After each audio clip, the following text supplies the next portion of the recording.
আগামী 12 ফেব্রুয়ারি ত্রয়োদশ জাতীয় সংসদ নির্বাচনকে সামনে রেখে যশোর 5 আসনের জনগণের মনোনীত স্বতন্ত্র এমপি প্রার্থী ও উপজেলা বিএনপির সাবেক সভাপতি আলহাজ অ্যাডভোকেট শহীদ মোহাম্মদ ইকবাল হোসেনের পক্ষে ব্যাপক নির্বাচনী গণসংযোগ ও পথসভা অনুষ্ঠিত হয়েছে। শনিবার বিকাল থেকে রাত পর্যন্ত মনিরামপুর উপজেলার খানপুর ইউনিয়নে অনুষ্ঠিত এ কর্মসূচিতে বিপুল সংখ্যক নেতাকর্মী ও সাধারণ মানুষ উপস্থিত ছিলেন।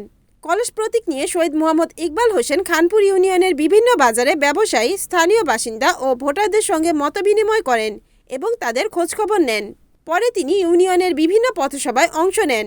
এ সময় তিনি দোকানপাটে গিয়ে ব্যবসায়ী ও সাধারণ ভোটারদের সঙ্গে কথা বলেন এবং কলস মার্কায় ভোট প্রদানের জন্য অনুরোধ জানান। এ সময় উপস্থিত নেতাকর্মীরা কলস মার্কার পক্ষে স্লোগান দেন। স্থানীয় সূত্র জানায়, জনগণের মনোনীত এমপি প্রার্থী শহীদ ইকবাল হোসেনের গণসংযোগে ব্যাপক জনসাধারণের উপস্থিতি লক্ষ্য করা গেছে।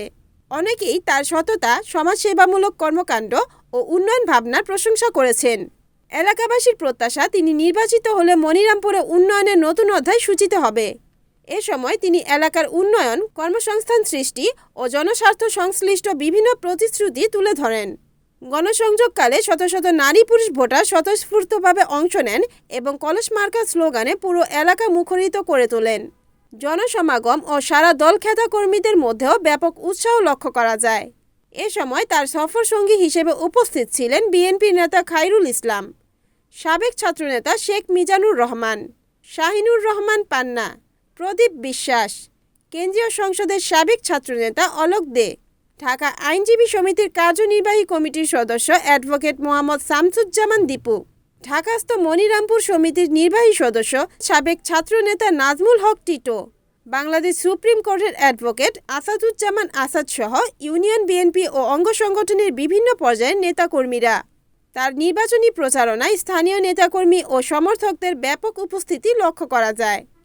আগামী 12 তারিখে অনুষ্ঠিতব্য ত্রয়োদশ জাতীয় সংসদ নির্বাচনে আমি স্বতন্ত্র প্রার্থী এবং আমার প্রতীক কলস। আমি কলস প্রতীকে ভোট চাওয়ার জন্য আপনাদের কাছে এসেছি। এই কথাটি বলতে আমার কিন্তু কষ্ট হয়, কারণ আমি 12 বছর বিএনপির সাধারণ সম্পাদক ছিলাম। আমি 23 বছর বিএনপির সভাপতি হিসেবে দায়িত্ব পালন করেছি। তারপরও আমাকে মনোনয়ন দিয়ে মনোনয়ন প্রত্যাহার করা হয়েছে। সেই কষ্ট, সেই ব্যথা নিয়েই আমরা কিন্তু আজকে স্বতন্ত্র প্রার্থী হিসেবে আপনাদের মাঝে।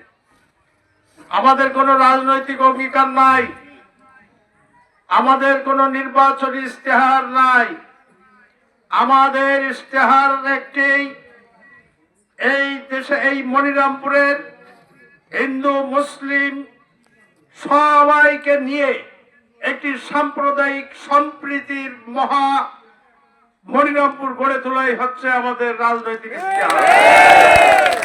রিপোর্ট উত্তম চক্রবর্তী, NAN টিভি, যশোর।